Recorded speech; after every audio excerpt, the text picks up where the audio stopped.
Gusto nating iban talaga. Ako po, number one, gusto ko rin iban yan. For his opening statement, Senator Rodante Marcoleta. Salamat po, Mr. Chair. Ako po ay miyembro ng Iglesia ni Cristo, kaya kapag ako po ay nagsugal, matitiwalag po ako. Kaya alam na po ninyo kung anong posisyon ko dito. Kaya lang, bago po natin gawin ang dapat gawin, gusto ko malaman kung gaano tayo kahanda. Halimbawa, total ban. Nori total ban ang ating napag-usapan. Gaano tayo kaseryoso? Kasi po, kunwari, yung online gambling platforms, naisara nating lahat. Eh, paano yung wetting? Ako po, grade 1 pa lang ako, may wetting na sa amin. Hanggang ngayon, nandun pa rin po. So, nagsasara tayo, pero bukas tayo sa iba.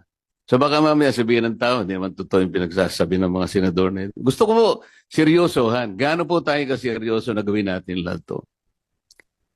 Kasi po, tingnan ninyo,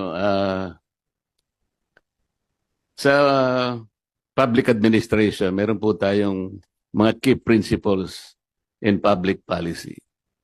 Ang nakaakma pong key principle in public policy sa ganitong klaseng suliranin, yung pong tinatawag nilang Pareto efficiency. Minsan tinatawag pa rin itong Pareto optimality. Ano po ibig sabihin nun?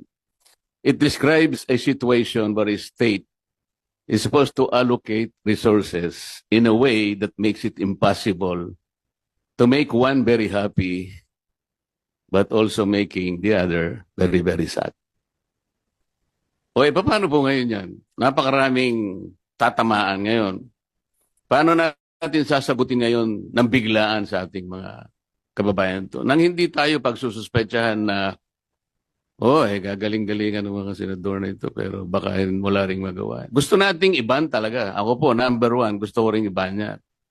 But let's face it, bakit po naging salot ito, sabi ng ating chairman? Gaano kalaki yung salot? Bakit lumaki yung salot? Anong ginagawa ng PAGCOR? Bakit nagkaroon ng breakdown ng control, ng supervision, ng scrutiny?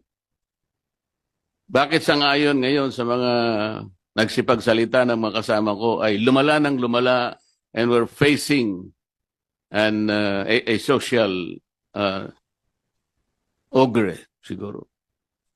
Ano po ang ginagawa ng DICT, for example? Kayo po ay magbabantay din dito. So ito po lahat pag-usapan muna natin. Sino-sino po ba ang may-ari ng mga online game platforms?